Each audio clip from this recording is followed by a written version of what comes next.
और छात्रों के इस आंदोलन के बीच रांची विधानसभा में मुख्यमंत्री हेमंत सोरेन ने एक बड़ा ऐलान किया है। मुख्यमंत्री की तरफ से ऐलान किया गया कि सरकार 14वीं जेपीएससी पीटी परीक्षा के साथ साथ 2023 से 25 के बीच में जो कई परीक्षाएं आयोजित की गई थी उसको रद्द किया गया है। लेकिन इस सबके बीच में जो प्रदर्शनकारी छात्र हैं वो जेएसएससी और सीजीएल परीक्षा को रद्द करने की मांग के ऊपर अड़े हुए हैं। ऐसे में आगे कोर्स ऑफ एक्शन स्टूडेंट्स का जो प्रोटेस्ट कर रहे हैं क्या होने वाला है? क्या तकरार बढ़ने वाली है या फिर डायलॉग से कुछ समाधान निकलता हुआ देखा जाएगा? आप हमारी रिपोर्ट देखिए। झारखंड में जेपीएससी जेएसएससी परीक्षाओं को लेकर चल रहे छात्र आंदोलन के बीच मुख्यमंत्री हेमंत सोरेन ने मंगलवार को विधानसभा में सरकार का रुख साफ किया। उन्होंने कहा कि सरकार 14वीं झारखंड लोक सेवा आयोग की प्रारंभिक परीक्षा और बैकलॉग परीक्षाओं को रद्द करने के लिए तैयार है।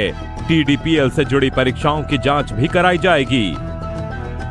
किन किन परीक्षाओं को हम रद्द करने जा रहे हैं, रद्द करने का निर्णय लेने की सरकार ने छात्रों को आश्वस्त किया है। किन किन परीक्षाओं को जांच करने का आश्वासन दिया है और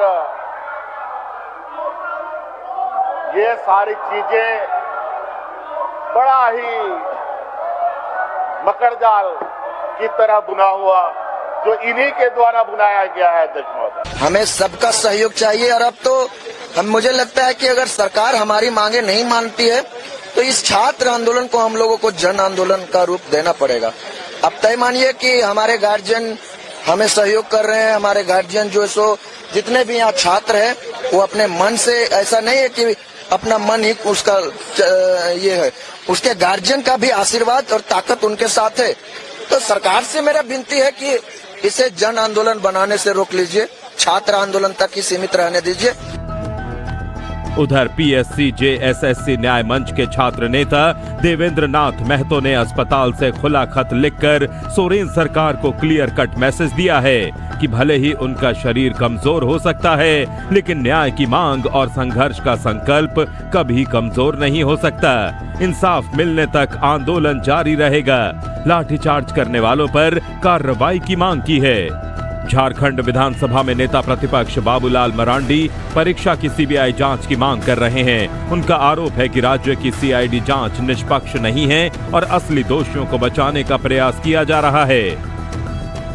आप एग्जाम को रद्द करिए और एग्जाम रद्द नहीं भी करना चाह रहे तो सीबीआई को हैंड ओवर कर दीजिए। अदालत की निगरानी में समय सीमा के अंदर में जांच हो जाए और जिन जिन बच्चों की जो ग्रीवेंस है, जो तकलीफ है, जिन लोगों ने एग्जाम लिया उन बच्चों को बुला करके और वो कमेटी बात करें, सीबीआई वो बात करेंगे तो आप देखेंगे कहां गड़बड़ी हुई है, कहां गड़बड़ी नहीं हुई, सब पता चल जाएगा।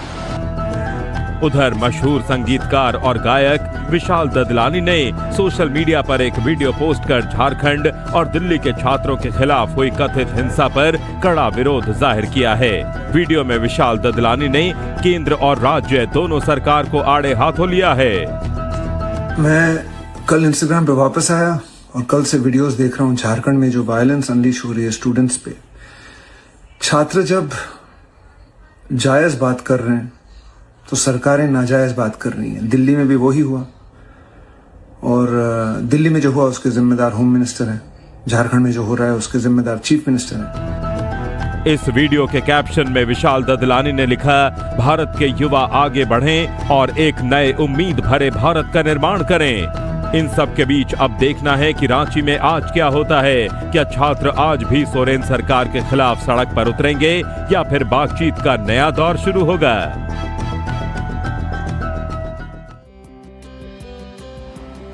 अब सूत्रों के मुताबिक जो इन्वेस्टिगेशन हुई है सीआईडी की उसमें जेपीएससी, जेएसएससी और सीजीएल परीक्षाओं को लेकर कई सारे जो बड़े खुलासे हुए हैं। हालांकि टाइम्स नाउ नवभारत इस रिपोर्ट की कोई पुष्टि ऑफिशियली नहीं करता है। लेकिन इस रिपोर्ट को क्योंकि सार्वजनिक भी नहीं किया गया, लेकिन जो खबर सामने आ रही है वो ये बताती है कि इसके तार नेपाल से जुड़े हुए हैं। कैसे हुआ ये गड़बड़ झाला, क्या कुछ है इस रिपोर्ट में, आपको दिखाते हैं डिटेल्स।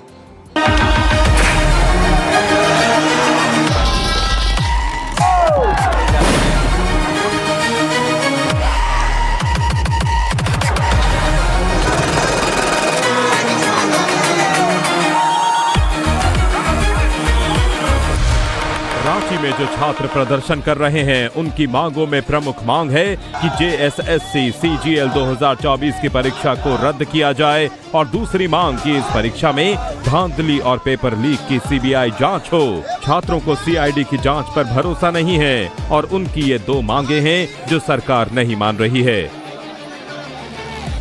नव भारत के हाथ कुछ दस्तावेज लगे हैं जो बताने के लिए काफी हैं कि कैसे जेएसएससी सीजीएल परीक्षा में धांधली हुई। ये वही 43 पन्नों की एक्सक्लूसिव रिपोर्ट है जिसमें साफ साफ दिख रहा है जेएसएससी सीजीएल में कैसे पेपर लीक का पूरा रैकेट काम कर रहा था।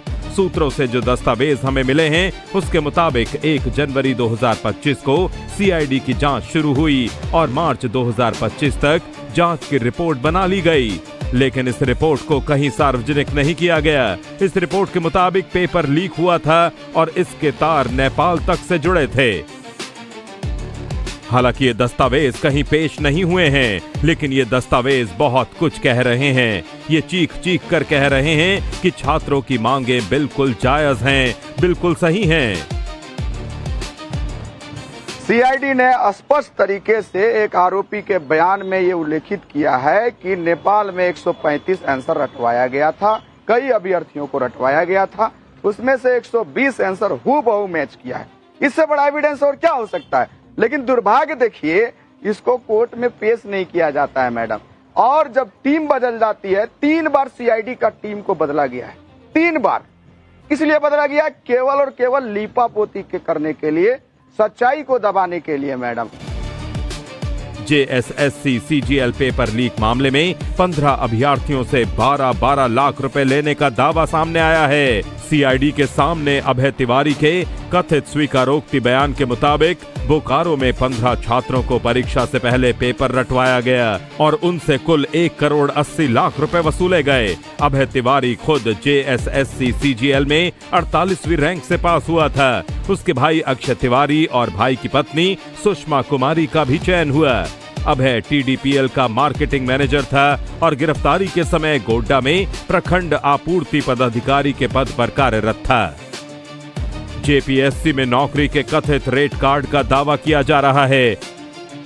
सूत्रों के मुताबिक सीआईडी पूछताछ में एफआरओ पद के लिए 20 से 25 लाख और एसीएफ के लिए 30 से 35 लाख रुपए लेने की बात सामने आई है। 20 अभ्यर्थियों से करीब 5 करोड़ 80 लाख रुपए की कथित वसूली का दावा है।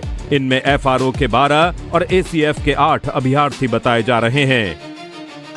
कथित तौर पर 19 अभ्यर्थी सफल हुए जबकि 1 अभ्यर्थी असफल रहा।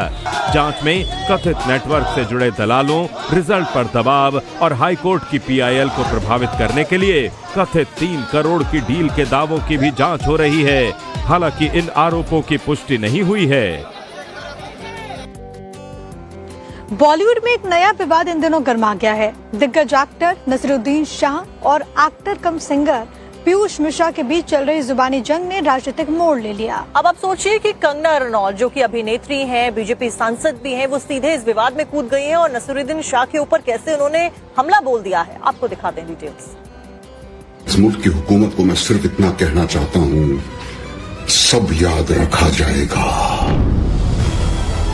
अब तो बात सब याद रखा जाएगा से आगे निकल चुकी है। पेपर लीक के खिलाफ छात्रों के प्रदर्शन में बॉलीवुड सितारों की चुप्पी पर नसीरुद्दीन शाह ने सवाल उठाए थे। उन्होंने फिल्म इंडस्ट्री की तुलना उस कुत्ते से की थी जिसके मुंह में हड्डी दबी हो और वो भौंक न पाए। इसी बयान पर पलटवार करते हुए अभिनेता पीयूष मिश्रा रांची पहुंचे। जयपाल सिंह मुंडा स्टेडियम में छात्र आंदोलन के बीच मीडिया से बातचीत में मिश्रा ने नसीरुद्दीन शाह को सीधा जवाब दिया। उन्होंने एक बात बोली थी कि those who have bones in mouth they don't speak। जिन कुत्तों के मुंह में हड्डी है तो बोल नहीं पाते। माफ कीजिएगा, आपके प्रति पूरा सम्मान देते हुए मैं आपसे पूछना चाह रहा हूँ, इस वक्त कौन कुत्ते हैं जिनके मुंह में हड्डी है और मिश्रा ने यह भी कहा कि एक अभिनेता के तौर पर वो आज भी नसीरुद्दीन शाह का सम्मान करते हैं, लेकिन अब वो उनसे डरते नहीं हैं। उन्होंने नीट पेपर लीक मामले में हुए प्रदर्शनों को लेकर भी सवाल उठाए। मामला सिर्फ नसीरुद्दीन शाह और पीयूष मिश्रा तक ही नहीं सिमटा हुआ है। अब इस विवाद में एंट्री हो चुकी है बीजेपी सांसद कंगना रनौत की। पीयूष मिश्रा का समर्थन करते हुए कंगना ने सोशल मीडिया पर नसीरुद्दीन शाह पर निशाना साधा और उन्हें लोमड़ी तक कह डाला।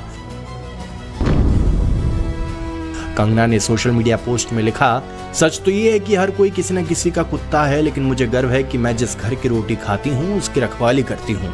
नसीर साहब खाते तो इस देश का हैं, लेकिन लड़ते पड़ोसी देश के लिए हैं। कंगना ने आगे लिखा कि किसी को कुत्ता कहना भी तारीफ है, क्योंकि कुत्ता वफादारी के लिए जाना जाता है। उन्होंने लिखा, मैं नसीरुद्दीन जैसे लोमड़ी बनने के बजाय कुत्ता बनना पसंद करूंगी। कंगना रनौत की इस टिप्पणी के बाद विवाद और गहरा गया है। सोशल मीडिया पर बहस छिड़ गई है कि क्या बॉलीवुड सितारों को सामाजिक राजनीतिक मुद्दों पर ऐसे बोलना चाहिए। Bureau report, times now Bharat.